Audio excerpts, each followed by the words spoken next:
The Jade Idol began as a brand new 1956 Mercury two-door hardtop purchased by Leroy Kemmerer of Castro Valley, California. Kemmerer drove the Mercury as his daily car until 1958, when he brought it to Gene Winfield's Kustom shop in Modesto.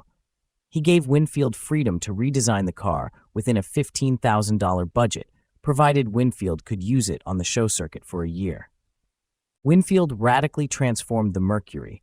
He sectioned the body by 4 inches, creating a lower, smoother profile.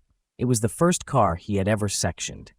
Handmade aluminum front fenders carried canted quad Lucas headlights, while the unusual headlight rings were made from 1959 Chrysler Crown Imperial hubcaps. A Frenched rectangular grille with stainless inserts, 1957 Dodge fender flares, rubber-tipped Nerfs, and a rolled pan completed the front. At the rear, Winfield grafted quarter panels from a 1957 Chrysler New Yorker onto the Mercury. Red lucite lenses were fitted into the reshaped fenders, and the rear grille echoed the treatment at the front. The bumpers were custom bars covered with aluminum extrusion and rubber inserts from a Porsche 356. The trunk was smoothed and reshaped. The interior was equally radical. Winfield removed the factory dashboard and built a padded replacement with an integrated television. The instruments were mounted in the steering wheel hub using an Edsel steering column and its center-mounted push-button shifter wiring. Swivel cocktail chairs were upholstered in pleated white naugahyde and green velvet. The stock engine remained, but Winfield modified it and added a Thunderbird automatic transmission with a floor shifter. The defining feature was his experimental fadeaway candy paint, a technique he had developed in the late 1950s. Completed in 1959, the build required a year and ultimately cost $16,500. Kemmerer could not cover the final expenses, so Winfield personally contributed $1,500.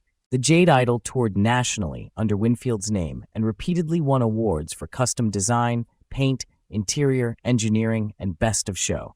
Its story then took a dramatic turn. While returning from a Missouri show, the trailer carrying the Mercury overturned, damaging the roof and rear quarter panel. Winfield rebuilt the car himself, including welding on a new roof and repainting it.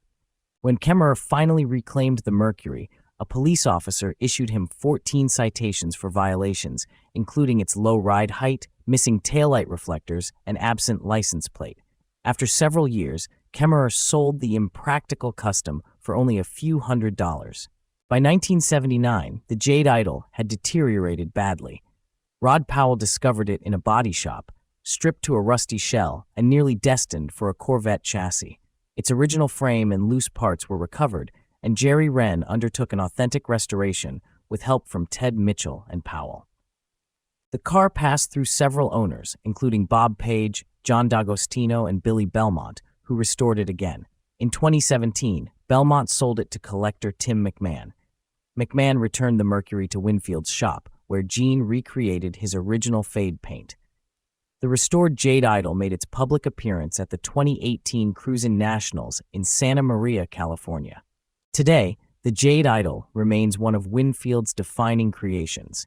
Its 4-inch sectioned body, experimental paintwork, and radical craftsmanship helped establish Gene Winfield as a nationally recognized customizer and secured the Mercury a lasting place in American custom car history.